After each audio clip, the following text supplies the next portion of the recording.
Assalamualaikum warahmatullahi wabarakatuh. Nama saya Dea Mekril Gonzalez dengan NIM 13020240168. Saya dan teman-teman saya akan menjelaskan dokumen SRS kami dengan topik Sistem Rekomendasi Produk Berbasis Algoritma Kecerdasan Buatan AI untuk Sistem E-commerce berbasis Microservice.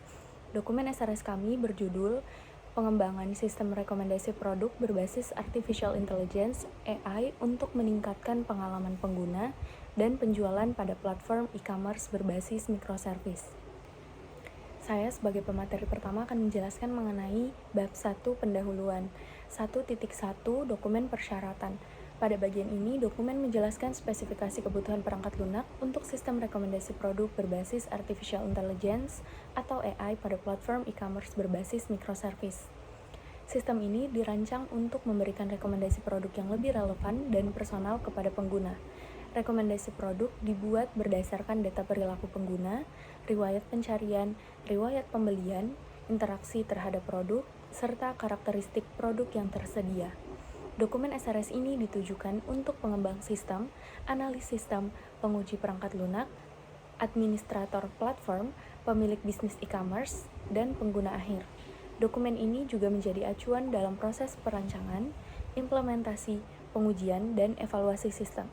Secara umum, sistem ini dikembangkan untuk memenuhi kebutuhan e-commerce modern yang membutuhkan layanan rekomendasi yang cepat, personal, scalable, dan mudah dikembangkan. 1.2 Cakupan produk. Produk yang dikembangkan adalah sistem rekomendasi produk berbasis AI yang diterapkan pada platform e-commerce berbasis microservice. Cakupan utama sistem ini meliputi pengelolaan data pengguna, data produk, data transaksi, data interaksi pengguna, serta proses rekomendasi produk secara otomatis. Sistem ini mendukung beberapa layanan utama, yaitu pengelolaan data pengguna seperti registrasi login, profil, riwayat pencarian, dan riwayat pembelian. Selain itu, sistem juga mengelola data produk seperti nama produk, kategori, harga, stok, deskripsi, rating, dan atribut produk.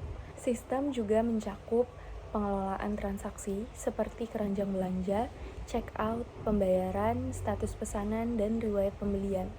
Kemudian, sistem mengelola data interaksi pengguna seperti produk yang dilihat, disukai, dimasukkan ke keranjang, dibeli, serta ulasan produk.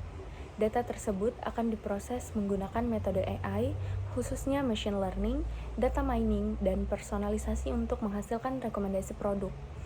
Rekomendasi produk nantinya dapat ditampilkan pada halaman utama, halaman detail produk, halaman keranjang belanja, dan halaman rekomendasi khusus pengguna. Dalam sistem ini, arsitektur microservice digunakan dengan beberapa layanan seperti user service, product service, order service, recommendation service, payment service, dan notification service. Tujuan penggunaan microservice adalah agar setiap fungsi sistem dapat dikembangkan, diperbarui, dan diskalakan secara terpisah, sehingga sistem jadi lebih fleksibel dan mudah dirawat. 1.3 Definisi, akronim, dan singkatan. 1. SRS, Software Requirement Specification, yaitu dokumen spesifikasi kebutuhan perangkat lunak. 2. AI, Artificial Intelligence, atau kecerdasan buatan, yaitu teknologi yang memungkinkan sistem melakukan analisis, pembelajaran, dan pengambilan keputusan berdasarkan data. 3. E-commerce, platform perdagangan elektronik yang memungkinkan proses jual beli produk atau layanan secara online. 4. Microservice, arsitektur perangkat lunak yang membagi sistem menjadi beberapa layanan kecil yang dapat berjalan secara independen. 5.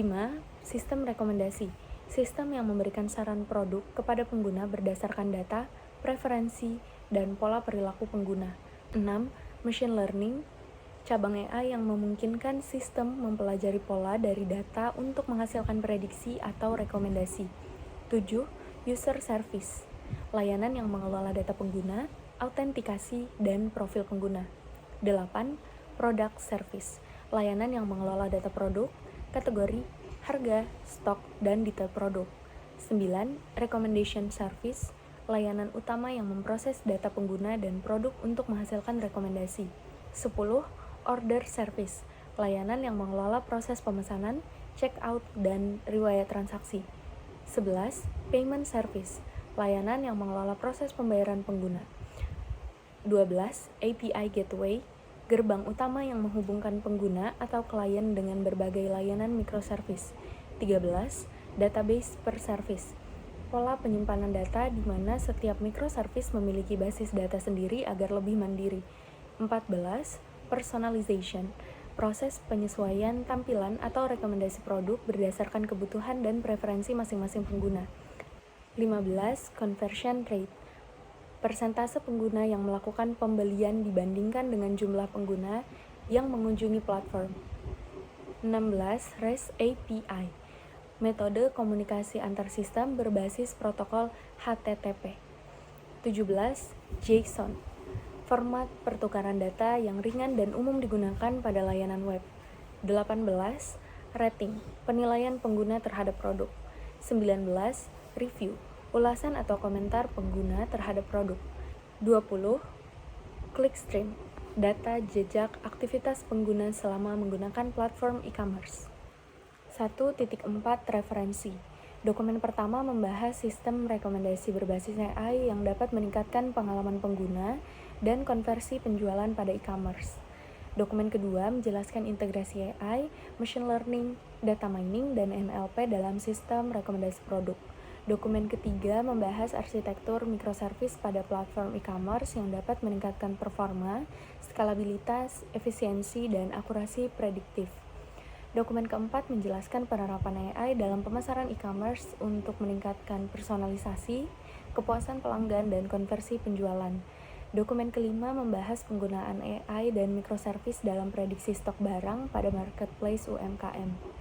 Dokumen keenam menjelaskan penerapan REST, JSON, Docker, API Gateway, dan database per service dalam sistem e-commerce berbasis microservice. Dokumen ketujuh membahas pola desain microservice yang berpengaruh terhadap skalabilitas, performa, ketersediaan, dan pemeliharaan sistem.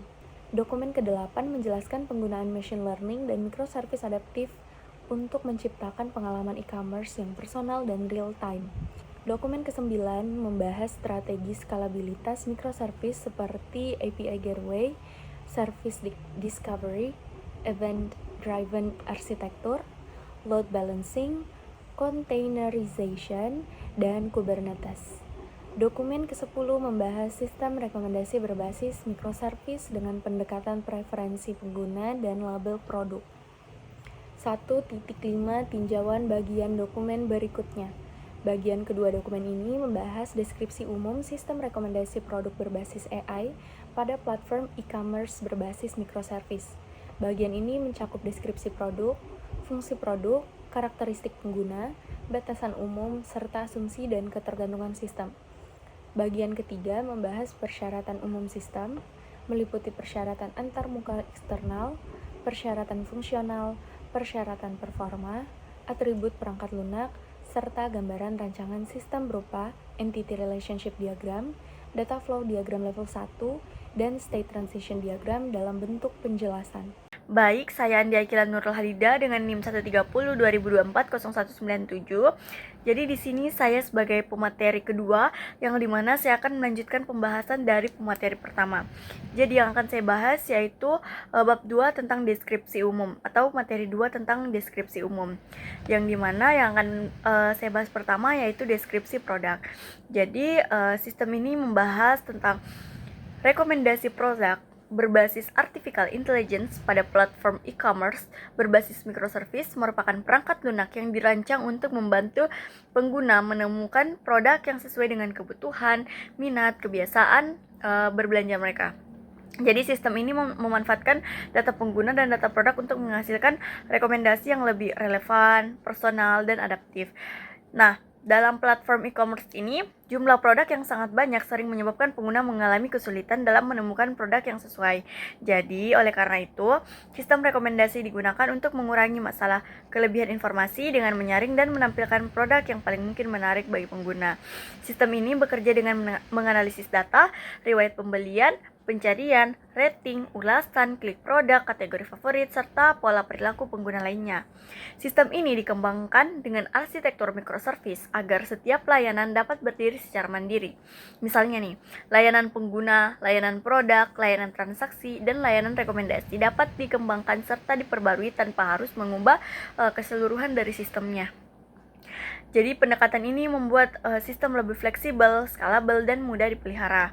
Selanjutnya ada fungsi produk. Fungsi utama dari perangkat lunak ini adalah menyediakan rekomendasi produk yang relevan kepada pengguna e-commerce. Fungsi tampilan dan layanannya meliputi yang pertama ada login untuk beberapa level pengguna. Jadi sistem menyediakan fungsi login untuk beberapa jenis pengguna, yaitu ada admin, penjual, pembeli, dan manajer. Jadi setiap pengguna ini memiliki hak akses terhadap perannya atau role-nya masing-masing. Selanjutnya yang kedua ada menu sistem. Jadi sistem menyediakan menu utama yang disesuaikan dengan jenis pengguna. Menu tersebut meliputi menu data produk, kategori produk, profil pengguna, riwayat transaksi, keranjang belanja, rekomendasi produk, laporan penjualan, dan pengelolaan modal rekomendasi. Selanjutnya ada input, proses, dan output. Sistem menerima input berupa data pengguna, data produk, data interaksi, data transaksi, dan rating produk. Jadi data-data ini diproses oleh recommendation service menggunakan metode AI untuk menghasilkan output berupa after rekomendasi produk. Selanjutnya ada rekomendasi produk personal. Jadi sistem ini mampu menampilkan rekomendasi produk berdasarkan perilaku pengguna. Jadi misalnya kita sering melihat produk ini, atau kita sering check out produk ini, atau kita tambahkan produk ini ke dalam favorit, atau kita sering mencari produk ini. Jadi dia mampu menampilkan rekomendasi produk sesuai perilaku kita. Selanjutnya ada pengelolaan produk. Nah, sistem memungkinkan penjual atau admin mengelola data produk, termasuk menambah, mengubah, menghapus, dan memperbarui stok produk. Selanjutnya ada pengelolaan transaksi. Nah, di dalam sistem ini menyediakan layanan transaksi yang mencakup keranjang belanja, check out, pembayaran, status pesanan, dan riwayat pembelian. Yang terakhir ada laporan dan analisis. Jadi sistem menyediakan laporan untuk admin dan manajer, seperti laporan produk yang direkomendasikan, produk terlaris, aktivitas pengguna, konferensi penjualan, dan performa sistem rekomendasi. Selanjutnya ada pembahasan selanjutnya ada karakteristik user. Dalam perancangan sistem perangkat lunak ini, pengguna terdiri atas 4 kategori utama. Yang pertama admin. Di sini admin adalah pengguna yang memiliki hak akses penuh untuk mengelola sistem. Admin yang bertanggung jawab terhadap pengelolaan data pengguna, data produk, kategori produk, konfigurasi sistem, monitoring layanan microservice, serta pengelolaan modal rekomendasi. Jadi admin perannya di sini memiliki hak akses penuh terhadap sistem ini. Selanjutnya ada pembeli atau pengguna umum. Nah, pembeli adalah pengguna yang menggunakan platform e-commerce untuk mencari, melihat, memilih, membeli, dan memberikan penilaian terhadap produk. Pembeli dapat menerima rekomendasi produk yang disesuaikan dengan preferensi dan perilaku belanja mereka. Selanjutnya ada penjual. Nah, penjual di sini itu pengguna yang mengelola produk di dalam platform. Jadi, penjual dapat menambah produk yang ingin dijual, dapat memperbarui harga, dapat mengelola stok, dapat melihat pesanan, serta memantau performa produk yang direkomendasikan oleh sistem. Selanjutnya ada manajer atau pemilik platform. Jadi manajer di sini pengguna yang memiliki akses terhadap laporan dan analisis bisnis. Jadi manajer dapat melihat laporan penjualan, tingkat konferensi, performa rekomendasi, aktivitas pengguna, dan perkembangan transaksi pada platform e-commerce. Selanjutnya yang akan saya bahas yaitu batasan-batasan umum. Nah, di sini terdapat beberapa batasan-batasan umum. Yang pertama yaitu sistem rekomendasi hanya dapat menghasilkan rekomendasi apabila tersedia data pengguna, data produk, atau data interaksi yang dapat diproses. Selanjutnya, pengguna umum hanya dapat melihat rekomendasi produk, mencari produk, memasukkan produk ke keranjang, melakukan transaksi, dan memberikan rating atau ulasan. Selanjutnya, penjual hanya dapat mengelola produk miliknya sendiri dan tidak dapat mengubah data produk milik penjual lain. Selanjutnya, administrator atau admin memiliki akses penuh terhadap pengelolaan sistem, tetapi tidak dapat melihat password pengguna dalam bentuk asli, karena password harus disimpan dalam bentuk terenkripsi. Selanjutnya, recommendation service membutuhkan data dari user service, product service, dan order service untuk menghasilkan rekomendasi yang akurat.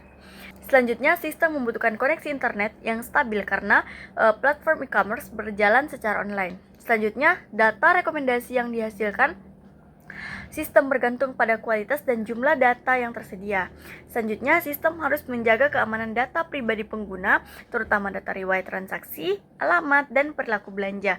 Sebagaimana hal-hal tersebut merupakan privacy atau data pribadi milik pengguna. Jadi, sistem harus menjaga keamanannya.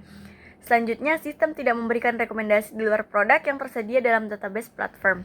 Selanjutnya, pembahasan yang terakhir dari batasan-batasan umum yaitu sistem microservice harus berkomunikasi melalui API agar tidak terjadi ketergantungan langsung antar layanan. Selanjutnya, ada asumsi dan ketergantungan. Asumsi dan ketergantungan yang pertama yaitu tidak terjadi kerusakan pada perangkat keras server, jaringan, dan media penyimpanan. Selanjutnya, platform e-commerce memiliki data produk yang lengkap dan valid. Selanjutnya, pengguna melakukan aktivitas pada platform seperti melihat produk, mencari produk, membeli produk, atau memberikan rating. Selanjutnya, sistem memiliki server yang mampu menjalankan beberapa layanan microservice secara bersamaan. Selanjutnya, database untuk setiap service tersedia dan dapat diakses sesuai kebutuhan. Selanjutnya, API Gateway berjalan dengan baik sebagai penghubung antar klien dan layanan microservice. Selanjutnya, recommendation service dapat mengakses data yang dibutuhkan dari layanan lain melalui API. Selanjutnya, sistem memiliki mekanisme backup data secara berkala.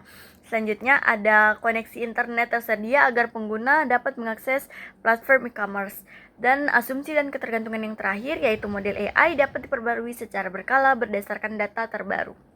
Perkenalkan, nama saya Ummul Naila Saputri dengan NIM 130-2024-0136. Saya akan menjelaskan bab 3. Bab 3, persyaratan umum. 3.1 Persyaratan antarmuka eksternal. 3.1.1 Antarmuka pengguna. Sebab ini menjelaskan tampilan antarmuka yang digunakan oleh pengguna saat mengakses sistem. Sistem menyediakan halaman login, registrasi, halaman utama produk, detail produk, keranjang belanja, profil pengguna, dan dashboard sesuai hak akses masing-masing pengguna. Tampilan sistem dirancang sederhana, responsif, dan mudah dipahami agar pengguna dapat menggunakan sistem dengan nyaman. 3.1.2 Antarmuka perangkat keras. Sebab ini menjelaskan perangkat keras yang dibutuhkan untuk mendukung jalannya sistem. Sistem memerlukan server aplikasi, server basis data, server rekomendasi berbasis kecerdasan buatan, perangkat pengguna seperti laptop atau smartphone, jaringan internet, dan media penyimpanan cadangan agar seluruh layanan dapat berjalan dengan baik. 3.1.3 Antarmuka komunikasi. Sebab ini menjelaskan proses komunikasi data antara pengguna dan layanan microservice. Sistem menggunakan HTTP atau HTTPS, REST API, JSON, API Gateway, Message Broker, dan token autentikasi agar pertukaran data antar layanan dapat berlangsung secara aman, cepat, dan teratur. 3.2 Persyaratan fungsional. 3.2.1 Fungsi login. 3.2.1.1 Login input.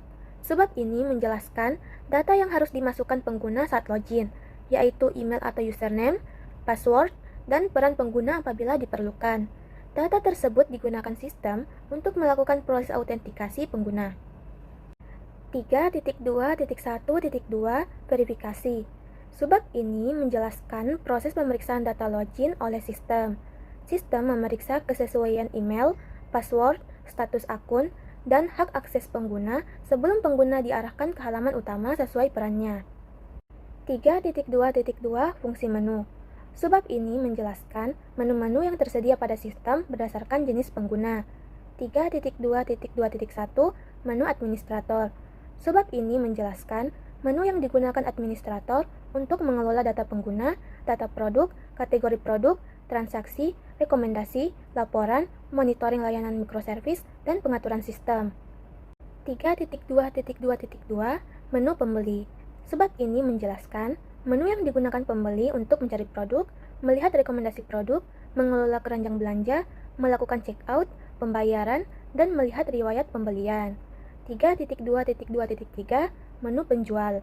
Sebab ini menjelaskan menu yang digunakan penjual untuk mengelola produk, memperbarui stok, melihat pesanan, memantau penjualan, dan melihat performa produk yang direkomendasikan sistem. 3.2.2.4 Menu manajer. Sebab ini menjelaskan menu yang digunakan manajer untuk melihat laporan penjualan, aktivitas pengguna, produk terlaris, tingkat konvensi penjualan, dan performa sistem rekomendasi. 3.2.3 Fungsi input, proses, output. 3.2.3.1 Fungsi input. Sebab ini menjelaskan data yang dimasukkan ke dalam sistem seperti data login, registrasi, pencarian produk, rating, ulasan, checkout, data produk, dan aktivitas pengguna yang dicatat secara otomatis oleh sistem. 3.2.3.2 Fungsi proses. Sebab ini menjelaskan proses yang dilakukan sistem seperti autentikasi pengguna, pengelolaan produk, pencarian produk, transaksi, pembayaran, pencatatan aktivitas pengguna, analisis preferensi pengguna, dan pembuatan rekomendasi produk menggunakan kecerdasan buatan. 3.2.3.3 Fungsi output. Sebab ini menjelaskan hasil keluaran sistem berupa daftar produk, detail produk, rekomendasi produk personal, produk populer, status pembayaran, bukti transaksi, laporan penjualan, dan notifikasi kepada pengguna. 3.2.4 Fungsi rekomendasi produk. Sebab ini menjelaskan proses sistem dalam menghasilkan rekomendasi produk berdasarkan riwayat pembelian, pencarian produk, produk yang dilihat, kategori favorit, rating pengguna lain, dan perilaku pengguna. Rekomendasi yang dihasilkan bertujuan membantu pengguna menemukan produk yang sesuai dengan kebutuhan dan minat mereka. 3.2.5 Fungsi pengelolaan produk. Sebab ini menjelaskan fitur pengelolaan produk yang digunakan penjual dan administrator. Fitur tersebut meliputi menambah produk, mengubah data produk, menghapus produk, mengatur kategori, harga, stok, dan melihat performa produk dalam sistem rekomendasi. 3.2.6 Fungsi pengelolaan transaksi. Sebab ini menjelaskan proses transaksi pada sistem mulai dari menambahkan produk ke keranjang belanja, check out, memilih metode pembayaran, memproses pembayaran, memperbarui status pesanan, hingga menyimpan riwayat pembelian pengguna. 3.2.7 Fungsi laporan. Sebab ini menjelaskan laporan yang dihasilkan sistem untuk administrator, penjual, dan manajer.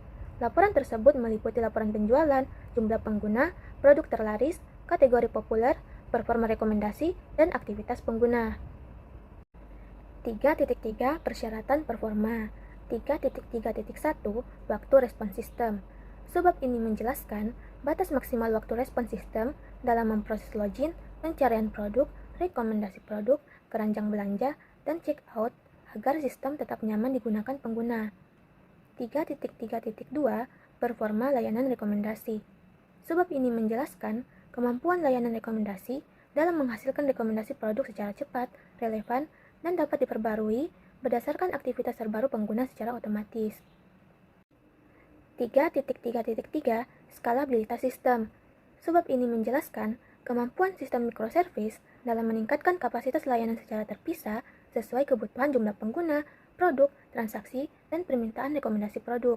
3.3.4 Batasan memori dan penyimpanan. Sebab ini menjelaskan kebutuhan minimum perangkat keras seperti RAM, kapasitas penyimpanan, prosesor server, dan koneksi internet agar sistem dapat berjalan dengan baik dan mendukung akses banyak pengguna. 3.4 Atribut perangkat lunak. 3.4.1 Kemampuan. Sebab ini menjelaskan kemampuan utama sistem dalam menangani banyak pengguna secara bersamaan, memproses rekomendasi produk otomatis, mengelola transaksi, menyediakan laporan, dan menjaga layanan tetap berjalan dengan baik. 3.4.2 Keamanan. Sebab ini menjelaskan mekanisme keamanan sistem seperti penggunaan login, password terenkripsi, pembatasan hak akses berdasarkan peran pengguna, penggunaan HTTPS, token autentikasi, dan pencatatan aktivitas sistem untuk menjaga keamanan data pengguna. 3.4.3 Perawatan dan pemeliharaan. Sebab ini menjelaskan proses pemeliharaan sistem secara berkala seperti pemeriksaan server, database, API gateway, backup data, monitoring performa sistem, pembaruan keamanan, dan pembaruan model rekomendasi berbasis kecerdasan buatan. 4. Analisis 4.1 Analisis data Entity Relationship Diagram. IRD ini menggambarkan rancangan basis data untuk sistem rekomendasi produk berbasis AI pada platform e-commerce berbasis microservice. Di dalam IRD ini terdapat beberapa entitas utama, yaitu user, buyer, seller, admin, manager, product, kategori, cart detail, order detail, payment, review, buyer interaction, dan recommendation. Entitas user menjadi pusat data akun karena menyimpan informasi login seperti username, email, password, role, tanggal daftar, dan status akun. Dari entitas user, data kemudian terhubung ke beberapa jenis pengguna, yaitu buyer, seller, admin, dan manager. Artinya, salah satu akun user dapat memiliki peran tertentu dalam sistem, misalnya sebagai pembeli, penjual, admin, atau manajer. Entitas buyer menyimpan data pembeli seperti nama, alamat, nomor telepon, dan tanggal lahir. Buyer berhubungan dengan beberapa aktivitas utama dalam sistem, seperti membuat keranjang belanja, melakukan pemesanan, memberi review, melakukan interaksi terhadap produk, dan menerima rekomendasi produk. Entitas seller digunakan untuk menyimpan data penjual, seperti nama toko, alamat toko, dan status toko. Seller berhubungan dengan entitas produk, karena satu seller dapat memiliki atau menjual banyak produk. Dengan hubungan ini, sistem dapat mengetahui produk mana yang dimiliki oleh penjual tertentu. Entitas produk merupakan salah satu entitas utama karena menyimpan data produk, seperti nama produk, kategori, seller, harga, stok, deskripsi, rating, dan status produk. Produk juga berhubungan dengan kategori, sehingga setiap produk dapat dikelompokkan berdasarkan kategori tertentu. Selain itu, produk juga terhubung dengan review, cart detail, order detail, buyer interaction, dan recommendation. Entitas cart digunakan untuk menyimpan data keranjang belanja milik buyer. Di dalamnya terdapat ID buyer, tanggal dibuat, dan status cart. Karena satu keranjang dapat berisi banyak produk, maka dibuat entitas cart detail untuk menyimpan rincian produk yang dimasukkan ke keranjang, seperti ID produk, jumlah, dan subtotal. Entitas order menyimpan data pesanan yang dilakukan oleh buyer, seperti tanggal order, total harga, status order, dan alamat pengiriman. Karena satu pesanan dapat terdiri dari beberapa produk, maka digunakan entitas order detail untuk menyimpan rincian produk dalam pesanan, seperti ID produk, jumlah, harga satuan, dan subtotal. Entitas payment berhubungan dengan order dan berfungsi untuk menyimpan data pembayaran, seperti metode pembayaran, total bayar, status payment, dan tanggal payment. Hubungan ini menunjukkan bahwa setiap pesanan akan diproses melalui pembayaran. Entitas review digunakan untuk menyimpan penilaian dan ulasan dari user terhadap produk. Data review berisi rating, komentar, dan tanggal review. Data ini dapat membantu sistem dalam menilai kualitas produk sekaligus menjadi salah satu sumber data untuk rekomendasi. Entitas buyer interaction menyimpan data aktivitas pembeli terhadap produk, seperti produk yang dilihat, disukai, dimasukkan ke keranjang, atau dibeli. Data interaksi ini penting karena menjadi dasar bagi sistem AI untuk memahami minat dan perilaku pengguna. Entitas recommendation berfungsi untuk menyimpan hasil rekomendasi produk yang diberikan kepada user. Di dalamnya terdapat ID user, ID produk, skor rekomendasi, metode rekomendasi, dan waktu rekomendasi. Skor rekomendasi menunjukkan beberapa relevan suatu produk untuk pengguna tertentu berdasarkan hasil pemrosesan sistem AI. 4.2 Analisis fungsi. Data flow diagram level 1. Data flow diagram level 1 pada sistem rekomendasi produk berbasis AI pada e-commerce berbasis microservice ini menjelaskan aliran data antara user, admin, buyer, seller, manager, dan sistem. Proses dimulai dari data login dan registrasi yang diproses pada proses user dan disimpan sebagai data user. Selanjutnya, admin melakukan data pengolahan sistem pada proses admin untuk mengelola data admin, data produk, dan data kategori. Buyer melakukan pilih produk pada proses cart sehingga menghasilkan data keranjang dan detail keranjang. Setelah itu, buyer melakukan check out pada proses order untuk menghasilkan data order dan detail order. Pada proses pembayaran, Buyer memilih metode pembayaran pada proses payment sehingga sistem mengirim permintaan pembayaran ke payment gateway dan menerima kembali data pembayaran serta menghasilkan data transaksi. Informasi terkait order dan pembayaran diteruskan ke proses notification untuk menghasilkan data notifikasi dan memberikan produk rekomendasi kepada buyer. Seller mengelola data produk pada proses produk yang terhubung dengan data produk, kategori, dan seller. Buyer juga dapat memberikan rating dan komentar pada proses review sehingga menghasilkan data review dan update rating produk. Aktivitas buyer dicatat pada proses buyer interaction menjadi data aktivitas. Seluruh data aktivitas buyer, data produk, data review, dan riwayat pembelian diproses pada proses recommendation AI untuk menghasilkan hasil rekomendasi yang disimpan pada data recommendation. Selain itu, manajer melakukan permintaan laporan pada proses manajer untuk memperoleh data pembelian, data performa AI, dan data aktivitas pembeli yang digunakan dalam pengelolaan sistem. 4.3 Analisis perilaku state transition diagram. Alur dimulai dari kondisi awal, kemudian pengguna masuk ke proses login. Setelah login, sistem melakukan proses verifikasi untuk memastikan apakah akun pengguna valid atau tidak. Jika login tidak terverifikasi, maka pengguna akan diarahkan kembali ke proses login. Jika login berhasil, sistem akan menentukan role pengguna. Setelah berhasil login, pengguna dapat terverifikasi sebagai admin, pembeli, penjual, atau manajer. Setiap role memiliki alur aktivitas yang berbeda sesuai dengan fungsi dan hak aksesnya di dalam sistem. Pada role admin, pengguna masuk ke halaman admin dan dapat melakukan aktivitas kelola sistem. Admin bertugas mengatur dan mengawasi sistem, seperti mengelola data pengguna, produk, kategori, dan kebutuhan administrasi lainnya. Pada role pembeli, pengguna dapat melakukan aktivitas utama dalam e-commerce. Pembeli dapat menjelajahi produk, melihat rekomendasi produk, memasukkan produk ke keranjang, lalu melakukan transaksi. Setelah transaksi dilakukan, sistem akan mengecek apakah pembayaran berhasil atau tidak. Jika pembayaran gagal, maka status akan masuk ke pembayaran gagal dan pengguna dapat mengulangi proses transaksi. Jika pembayaran berhasil, maka pesanan dinyatakan berhasil. Setelah itu, pembeli dapat memberikan rating dan ulasan terhadap produk. Pada role penjual, pengguna dapat mengelola produk dan pesanan. Penjual bertanggung jawab untuk menambahkan produk, memperbarui data produk, mengatur stok, serta memproses pesanan yang masuk dari pembeli. Pada role manager, pengguna dapat mengakses laporan dan analitik. Manajer berperan untuk melihat data penjualan, performa produk, hasil rekomendasi, serta informasi lain yang mendukung pengambilan keputusan bisnis. Selanjutnya yang akan saya bahas yaitu prototipe aplikasi. Langsung saja, ini merupakan halaman utama dari desain sistem kami atau prototipe sistem kami. Ini merupakan tampilan awal. Terdapat produk populer. Selanjutnya, ini merupakan laman registernya. Jika belum memilih akun, harap register terlebih dahulu. Dalam laman register, kita diminta untuk memasukkan nama lengkap, email, password, dan daftar sebagai apa. Daftar sebagai di sini kita memilih role kita sebagai apa. Dan jika sudah, kita masuk di laman login. Nah, di halaman login ini kita diminta untuk memasukkan email yang telah kita daftarkan sebelumnya dan memasukkan password dan pilih role kita sebagai apa. Jika sudah, kita klik verifikasi dan login. Ini merupakan halaman awal jika kita login sebagai pembeli.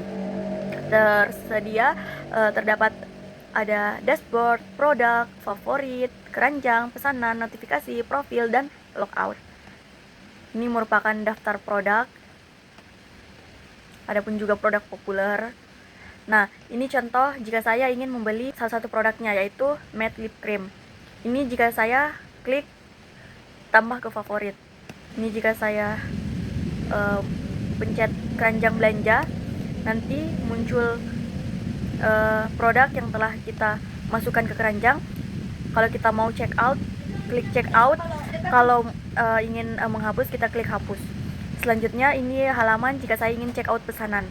Nah, jika saya ingin check out pesanan, diminta informasi pengiriman, yaitu alamat pengiriman dan metode pembayarannya.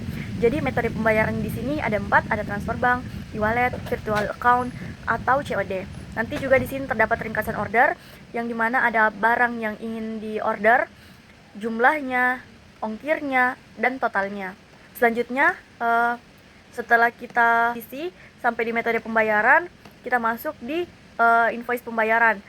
Nah, di sini terdapat detail invoice-nya, ada kode barangnya, statusnya dia menunggu pembayaran, batas pembayarannya, dan sisa waktu pembayaran. Adapun instruksi pembayaran, masuk di rekening mana yang akan kita transfer, dan berapa jumlah pembayaran yang harus dibayar. Di sini juga ada ringkasan pesanannya, dan ada tempat untuk mengupload bukti pembayarannya. Jika pembayarannya sudah berhasil, kita klik pembayaran berhasil. Jika gagal, kita klik pembayaran gagal. Jika pembayaran berhasil, tampilannya akan seperti ini. Setelah kita melakukan pembayaran berhasil, nah kita lihat pesanan, nanti seperti ini tampilannya. Statusnya pembayaran berhasil, kemudian status pembayaran saat ini pembayaran berhasil. Selanjutnya, kita bisa melihat notifikasi dari pesanan yang telah kita pesan tadi. Di sini notifikasinya ada pembayaran berhasil, pesanan berhasil dibuat. Jadi setiap kita melakukan transaksi atau kita sudah membeli barang, itu kita bisa lihat notifikasinya sudah berhasil atau masih menunggu pembayaran. Nah, di sini juga kita bisa melihat profil dan preferensi pembeli. Nah, kita bisa lengkapi ini semua, ada nama lengkap, email, nomor HP, alamat, preferensi kategori favorit. Nah, ini selanjutnya adalah halaman jika saya login sebagai penjual. Di dalam halaman utama, dashboard atau dashboard penjual, terdapat ada produk performance atau ada produk terbaru. Nah, di sini ada semua daftarnya produk terbaru. Ada total produk, total stok, total terjual, dan selain dashboard, di halaman penjual juga ada kelola produk, tambah produk, pesanan, laporan, dan logout. Selanjutnya ini halaman kelola produk. Di sini penjual bisa mengedit produknya, mengedit stok atau menambah stok, mengedit harga, dan lain-lainnya. Dan bisa juga menghapus produk yang ingin dihapus. Nah, selanjutnya ini merupakan tambah produk baru. Jika seorang penjual ingin menambahkan produk baru, bisa mengklik tambah produk dan nanti outputnya akan muncul seperti ini. Selanjutnya ada pesanan. Nah, nanti di halaman penjual, jika kita memencet pesanan, nanti muncul pesanan masuk atau pesanan yang telah diorder oleh pembeli. Selanjutnya ada laporan produk penjual. Di sini terdapat laporan produk penjual yang dimana terdapat ada stok terjual, dilihat, rating, dan pendapatan. Selanjutnya ini merupakan tampilan ketika kita mau login sebagai admin. Nah, ini dashboard administrator. Di laman ini terdapat total user, total produk, total transaksi, dan aktivitas AI. Nah, di sini terdapat user terbaru, artinya user yang baru saja login, dan di sini terdapat monitoring service. Selanjutnya ada kelola data pengguna. Nah, di halaman ini kita lihat ada admin bisa melihat siapa saja user yang baru saja login dan tanggal berapa dia meregistrasi akunnya, dan dia role-nya sebagai penjual kah, pembeli kah, atau yang lainnya. Selanjutnya ada kelola produk. Admin bisa melihat atau kelola semua produk. Nah, sini terdapat produk-produknya. Jadi admin bisa memantau semua ini. Selanjutnya ada kategori. Di sini juga bisa tambah kategori. Kita mau tambahkan kategori baru. Di sini terdapat kategori home living, aksesoris, elektronik, beauty, dan fashion. Selanjutnya ada rekomendasi produk. Di sini ada kelola rekomendasi produk, kelola sistem rekomendasi. Jadi di sini menampilkan produk yang paling sering direkomendasikan. Dan ada juga aktivitas pengguna menambahkan ke keranjang kah, atau cuman melihat saja. Dan ada juga waktunya. Selanjutnya ada monitoring microservice. Ini laman tampilan dari monitoring microservice. Selanjutnya ada dokumentasi arsitektur microservice. Jadi AI Product Recommendation System. Sistem ini dirancang dengan pendekatan microservice, yaitu pemisahan fitur utama ke dalam beberapa layanan kecil. Di dokumentasi arsitektur microservice juga itu terdapat alur state system dan daftar endpoint microservice. Selanjutnya ada laporan sistem administrator. Ada total pendapatan, produk terjual, aktivitas AI, laporan order, dan tracking pengiriman. Selanjutnya jika kita login sebagai manajer, di sini terdapat dashboard manager yang isinya terdapat total pendapatan, total order, total produk, dan total pembeli. Terdapat grafik penjualan dan produk-produk terlaris. Jadi manajer itu bisa melihat semuanya. Selanjutnya terdapat laporan penjualan. Seorang manajer dapat melihat laporan penjualan. Apakah pembayarannya sudah berhasil, menunggu pembayaran, menunggu verifikasi, semua itu manajer bisa handle. Selanjutnya yang terakhir ada performa AI. Nah, yang terakhir ini analisis performa rekomendasi yang tersedia dari total interaksi user, total pembelian dari aktivitas, dan conversion rate. Seorang manajer juga bisa melihat grafik aktivitas, produk paling banyak interaksi. Sekian penjelasan dokumen SRS dari kami. Saya harap penjelasan kami dapat dimengerti. Assalamualaikum warahmatullahi wabarakatuh.